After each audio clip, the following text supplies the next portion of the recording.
Vaccination. Yay! And but I have to tell you this, girls, it was the weirdest thing ever. Go on. It was like, well, I don't know what it was like.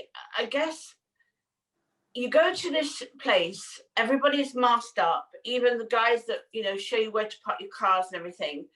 And everybody is distant, and everybody queues, and no one speaks really, except the guy who was parking my car went, "I love Benidorm.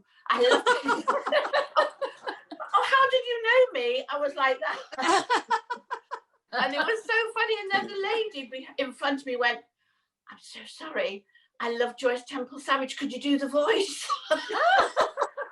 I said, "I am the voice. I have no other voice." Anyway, apart from that, so you go upstairs and then you go in this really dark, not dark room, but sort of like, you know, this room that was just didn't look like a room. It's like some kind of film.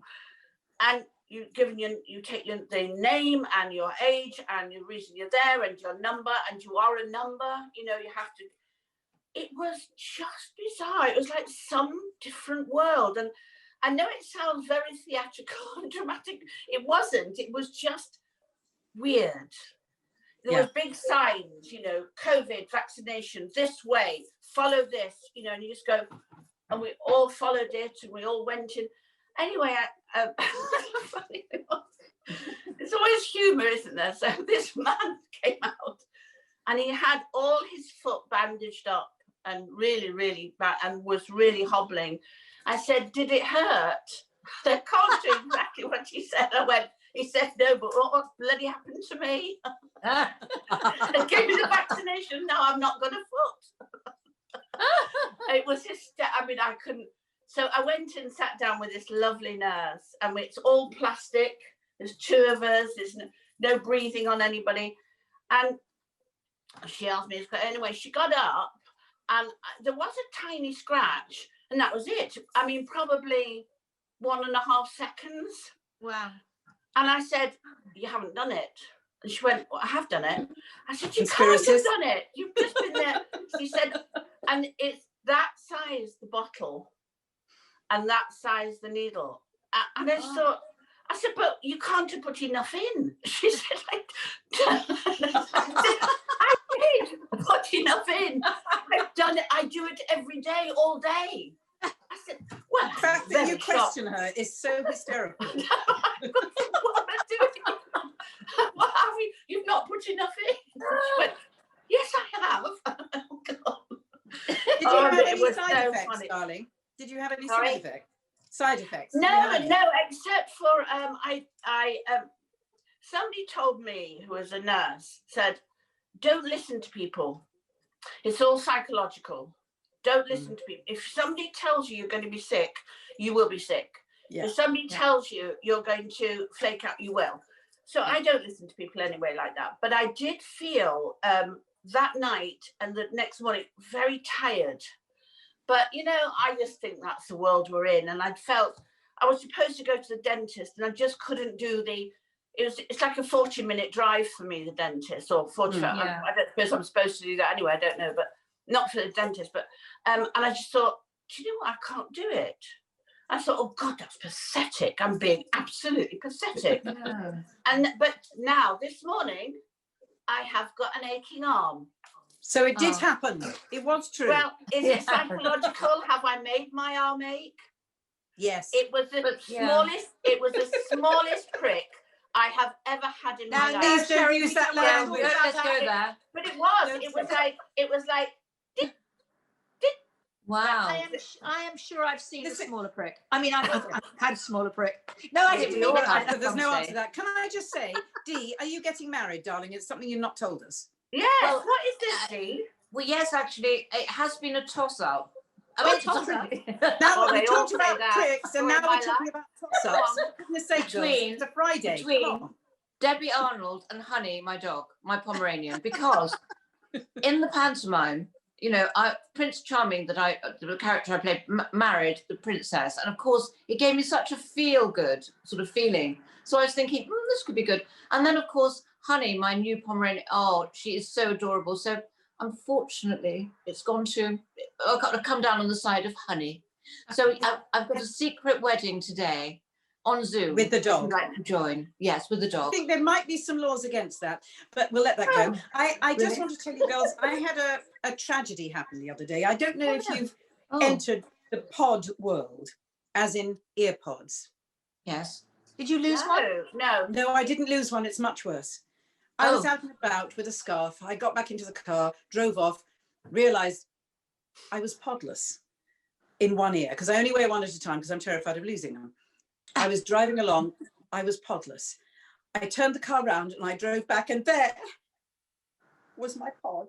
I'd run over it. Oh, Yes, I've run over my pod.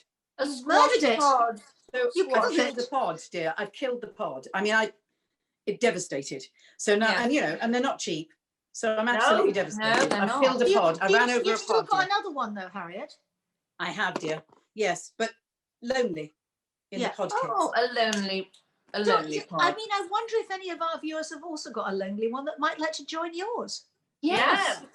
I'm not We're allowing a pod into. No, I'm not allowing a pod. No. I don't know. It hasn't been tested in my case. Thank you. I'm sorry. No. But we're Who's talking coming in today, marriage. please? Marriage of pods. The marriage Who's of pods. coming in?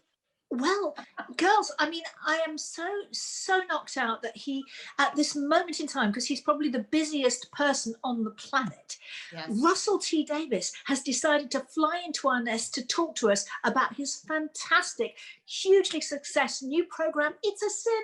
Russell, are you there? Fantastic. Yay! There he is. And there he is. Welcome, darling. Welcome back. Hello, Thank you, WonderBirds. Angel, for Hi. coming back to see us. Oh, We are just absolutely, we've spoken about it on the show loads of Oh, times. And we're so endlessly. honoured that you've come back. The success of this program, can you believe it?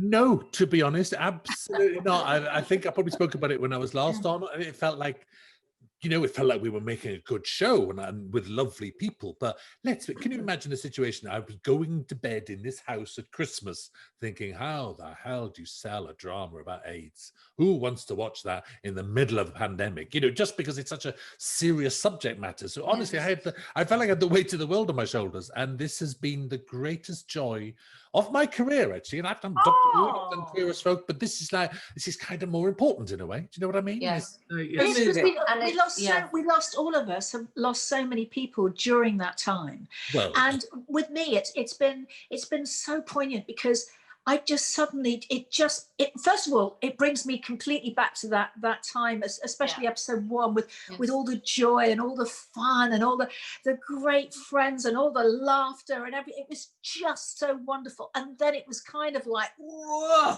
Oh, yes. It's kind of why I was really glad to be invited on and to talk to you in particular, because look at you. You had those friends. I know you Yes. did. I We know. did. I think Absolutely. you have a Yeah. longer list of names than most people, actually. Yeah, And there's so memories. Yeah, and Yeah. I think maybe we haven't talked about them for a while. Maybe, and because it all becomes a little bit shameful. We're not ashamed, but the whole situation is shameful and sad and dark, and the illness is so horrible that I think maybe we didn't forget those people. We never forget those people. Yeah. And possibly we talk about them more than most as well. Yeah. But nonetheless, those memories got kind of boxed up in a dark corner. And the confusion that happened when I remember my first friend became ill, and he was confused, and everyone was confused, and nobody knew what was going on, and that was what was so. And then it spread, and it was terrifying, and I think it was the fear of the very first person that I lost through it. That it's just. It's brought me back, and I thank you for making everybody aware. Russell, it is just brilliant. Oh, thank you. It means so much. Yeah. And the most, and never mind the show. The best thing is those memories waking up. People writing to me and talking to each other online. The names, Vaughan, Peter, Jim, Steve, Asif, Lawrence, all of these names, people. Yeah. Yes. And there were people saying, I never realized my uncle died of AIDS. I've only just now. We hear this again and again. It's amazing that some of the shame and some of it's kind of post-traumatic shock. It was a terrible thing. Yeah. life is, I don't want to blame anyone. Life is busy. We always go forwards. That's the way we survive in the world, is by going forwards. We don't spend much time looking back. No. But it's actually, maybe sometimes something like this comes along and we all get a chance to remember them. And the women that died of AIDS as well, and Yes. terrible. The blood donors, that situation's still going on. It's a Yes. Yes, of course. But in fact, I really appreciate your love. It means a lot, actually, because we're talking about love for those people we lost. God bless. Yes. And also, Russell, it's very relevant today, isn't it? Because I loved Keely Hawes' character, because I've met lots of people like that today. Yes. Who actually brush it under the carpet and can't relate to their kids. And the thing that Jill says, the character Jill at the end, was a brilliant, turnaround, because you expected her to be, oh, don't worry about it, it's fine, you poor thing. But she really, what she said was so relevant and so passionate and so right. And that was brilliant. If I have one fear in life, it's fear of spoiling the plot for Sherry Houston will kill us. It's, it's like, never mind the character. I want to see Sherry loose on the seafront like that. But it's true. It's like you know her so well. What? Oh my goodness! I'm looking. But it's what you're saying is absolutely. It's funny because the funniest thing of all is when we went to make this. They draw up budget lists, for all this stuff, and of course there was the little box ticked on the budget list. Period drama. 1981 is a period drama. Oh, Can you stop believe it! That? That was yesterday. It was yesterday. That made my heart sink. Honestly, it's like, oh my god. But but because of that, because it looks like the past, because it was slightly more than yesterday. I think there's almost a danger with the show thinking those problems are in the past. Like you're saying, Dee, the people like that used to exist, the prejudice like that used to exist. But actually, I'm sitting here in Swansea Bay. I've got a view here. You can probably see about, there's probably 3,000 houses out there. I know, locked away. And I like writing in this window because you sit looking out the window thinking, locked away in those houses, what wives are living in silence, what sons have never said who they are, what daughters out there have got secret lives online. There's still an awful lot of problems and an awful lot of pressure. And there are still mothers like Keely Hawes, I think. So, the work goes on, I think. It does. It's funny you should say that, Russell, because I was talking to somebody else the other day, and you can't blame the parents of that time. You know what I mean? It's like, it's sort of, they were terrified. Yes. Because they were confused. They didn't know what the hell was going on with their children. And when you watch it, that brings it back. I mean, to me, when you think of the parents, that frightened me when I saw that. Yes. And I think if anything, and some terrible things did happen. Some parents did do some terrible things, but isn't it time to forgive now, actually? Because that's the frightening thing. I mean, you'll have seen, Sherry, like the end of episode 2, there's those parents who burn their, fantastic Gary Lewis, who burn their children's possessions. That made me and the cry thing is, so much. those families are still out there. Those parents are probably still alive. They'll be 70, they'll be 80 now. And that's, what have they said for all these years? And there are families that have told people that their son died of cancer, they died of Hodgkinson's disease, he died of pneumonia, and they didn't say that it was AIDS, and I'm not having a go. And what you do in grief is a terrible thing. Who knows how you react? I've realized that. We have to kind of, if anything, you want to open the door and say, come and talk now, come and find out, come and learn what happened. And that's easier said than done, I know. But And also, some families just disowned them and said, I never had a son. Yeah. And it's still, and that's what's brought everything back to me, that devastating, horrific time when people could actually do that. And you're right, they're alive now, but I don't think they'd look back and see that they did anything wrong. I wonder. And it's again, talking to you a lot, the nice thing is that one of the most welcoming communities when the problem started and when this virus flared up, a home you could go to was the theatrical community. Yes. In the West End, to this day, the West End and Broadway are some of the greatest fundraisers for AIDS causes in the world. And it was the chorus boys who started disappearing. I mean, it's like a thriller, isn't it? And when you start to describe it, it still sounds incredible. I still can't get over that myself, that it really happened. And beautiful chorus boys, would they go home? They'd say, they'd vanish. I met a woman in the street yesterday who said, I knew this couple, they vanished. I didn't discover that they died until 10 years later. that's what would happen. That's a regular story. That's how it was done. And so the West End was brilliant. It started organizing. It started having it's done late night concerts and fundraising, and I think that's wonderful. That's a great unsung story of the heroes of the age. Yeah. I have to say, the other thing, Russell, I wanted to say to you was that I know people watch your show in one go now, but I like, it must be my age, Russell, I like appointment to view. And my exciting thing is now that I can watch your show tonight. Yeah. And I just think, I know it's a new thing, but I just wonder, is it wrong to do that, or have you found that it's worked well for the show? I've been doing this for 57 years now, and I'm wary of putting it all out online. I'm an old-fashioned viewer like that. I watch things weekly when I can, but actually I also find myself shifting, and I have to say I was worried about all of this being dropped online. I was very worried about it, and I thought it could kill it. And I have to say the results have been splendid. Really? And I'm bumping into people here. How do you work out the viewership, Russell? How do you get the? How do you know? There are computer people there working out. It's like like if you went on the ordinary ratings, Sherry, it's like our first night ratings from like 1.9 million. That's fine. That's nice. That's not bad for Channel 4. Yeah. The computer people do their clickety-click things. They go, no, you're having 6.5 million. I know. I saw. So, and I only just discovered this morning that doesn't include people who've watched on Sky or Virgin. Wow. I know. So that was announced to us today. So I'm not going, oh my God, it's astronomical. So you see what I mean? I can't exactly complain about the way it's been. No, I agree. Can I say, I am part of the West End tribe, and I do a lot for Make a Difference Trust. And we have Mad Drag Night that raises money. It's an HIV charity, and all the theatres, when they're open, we do stuff all through the year exactly for that, because it's so important. And I was thinking back to the fact that young men today still don't know the history because it was a time before they were born. Their time is now, and you have that mindset. You don't realise it's a second ago. It's yesterday for us. Yeah. And I was talking to my sister Matilda, and we were talking about she'd been to Nancy Pelosi's Memorial Grove walk in San Francisco. Wow. And that was in 2012. Nancy Pelosi created this memorial walk for these people. We have nothing here. We have nothing that represents. We have World War I, World War II. We have terrible other tragedies that have beset our country, and we have memorials to those. We have nothing to all those people that we lost. Why not? And can we please start getting one together now? Because it is insane that nobody knows about it. The fact that these young men don't know about it, we need to make that difference.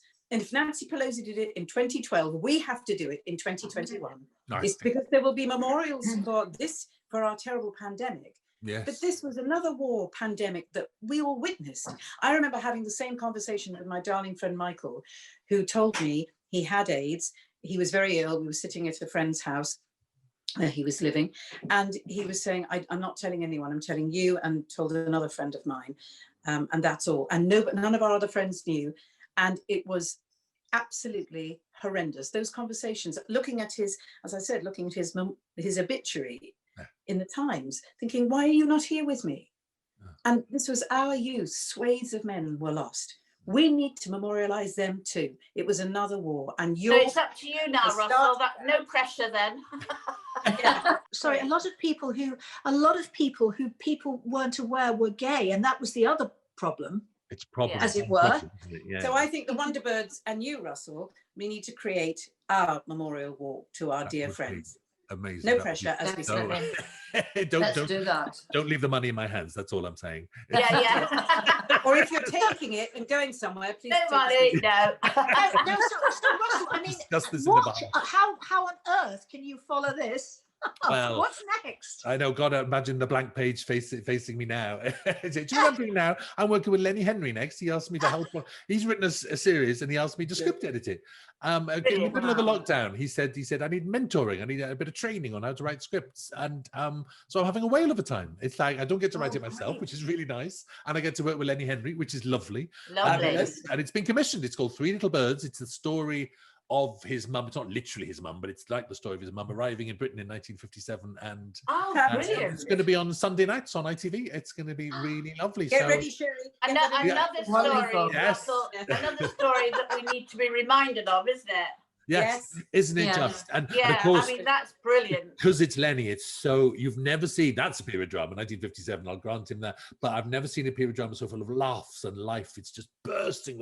These women arrive, these three little birds off the boat, and it's not all Fabulous. problems. It's joy. It's really lovely. Love it. Oh, So it's sort brilliant. of it's sort of the wonderful. Windrush story, then, is It it? is the Windrush story about through Lenny Henry's eyes. Can you imagine? Which is lovely. No, The and funny. joy. Unusual. Funny. Properly. And Yeah, I that's think unique. you should do a new take on Jackanory, Russell. Do you think? Yes. Late What night about Jackanory. Do you mean late night Jackanory? Yes, Sherry? late night Jackanory. That would be good. We've got the awards in conversations like this when Harriet, when you talk about your friend, when you're privileged to hear someone's story about a friend that they lost. What a joy that is! What a beautiful thing that is. That's all. we Yeah. need. Thank you. Beautiful. Of course. The weird thing is about all of this is when I watch it, it really upsets me, and the baby pictures will never leave my mind. But we all know the end. It's like the Titanic. We can't change it, and that's what disturbed me more than anything. Is I can't change this story that Russell is telling. I can't. There's no other. He couldn't have written another ending. But There you is try. not another. I know That's you. what makes me cry so much. But you did, because you'll have been to the fundraisers. You'll have been a fundraiser. You put the money in. You put the time in. That did lead somewhere. That led to medication. Yeah. It's now a livable condition, and that's to those of us who are there. Isn't that astonishing? Aren't we lucky? So It Yeah. was so you did change the end, lovely. darling. You did. Yeah. You did. So it's a wonderful story, brilliantly written by you, and people will never forget it. You're in Wales, aren't you? I am Welsh Wales. I'm in Swansea. Yes, Welsh Wales. No, but are you locked down more than us, or I can't remember if we're all at the same thing. Who knows? I've got absolutely no. Have you? No, tears, layers, whatever. No, dear. I mean, We are Scotland locked and down. Wales Can I say, are slightly darling? different, Oh. aren't they? I've got daffodils for you, darling, in honour Welsh of Wales. daffodils. There we go. I've got daffodils. Absolutely. Spring Are has Scotland sprung. and Wales slightly different at the moment, Russell? Are you? Is Wales different? Are you I out of think lockdown? It's more or less the same. There are slight differences in who you Yeah. can meet and who you can walk with outdoors, but I think it's kind of a bit unified now since Christmas. We're all just locked down. I think really it's just Till the 8th of March, is it? Yeah. Whatever is it that is. right? Was that the date? You see, I didn't even know. Well, that's knows? the date the schools go back. It's not the date that everything else opens, but it's Well, we don't know yet, do we? We're all Wait, no, it's all a bit of a enigma. terrified. Russell, I love the paintings. I love your paintings at the back. I drew them. I used to draw theatre posters. No. That's from the Sherman Theatre in Cardiff. Really? Back in the 80s, I used to do Wow. them. There they are. They're nice, aren't they? All drawn with Oh, they're felt pen. gorgeous. Talented, darling. Felt pen, they're Multifaceted. done with. Multi-talented. I Is spotted there those. is there anything you can't do? Well, I can't play the piano, but I could learn by tonight. You can. You can do anything. You are amazing. So by the next time we see you, there will be a sonata to be played. Absolutely. There we go. That's a deal. Thank you, Angel. Hi, All right, darling. I'll run away. Thank you, you. darling. Bye, Good to darling. look to you all. Bye, darling. Bye, bye, bye. Phew. That was so Wow. moving. Oh, that Amazing. was amazing. And we've all known people, haven't we, at that Yeah. time, who are Absolutely. sadly no longer with us. And I remember the very first person I met who had HIV, and he told me, and I just, and I was scared for him actually. And like you, Harriet, he didn't tell many people. And he sadly passed away, I think 2 years after that. But, we all knew a lot of people, especially did. in our circle. And I just think that it brought it all back to us. And And but so many how people were fabulous. frightened of taking the medicine because they thought the medicine was going to hurt them, which is Yeah. not unlike now and the anxiety of the pandemic. And Yeah. if they'd just taken the medicine, they would have been here. Yeah. Yeah. So- People were frightened, and they're frightened now. So, Debbie, who's coming in tomorrow? It's Richard, of course. Of course. Of course it It's is. Richard's wonderful show. Tomorrow we're going to be talking about what we're going to do the minute lockdown is over. What our first exciting thing is to do. Can I ask? I thought we were asking what we were going to do with him when lockdown was over. Oh, Am I- no. Harry, No. I've got a Well, whole, if you I've got a like. whole mood board. You planned. can. Well, I will. I've got a mood That's all board. right. I've got a calendar. Oh well, so sorry, girls. Of course. We'll see you tomorrow. What would we everyone. do? See you tomorrow. See you tomorrow. tomorrow.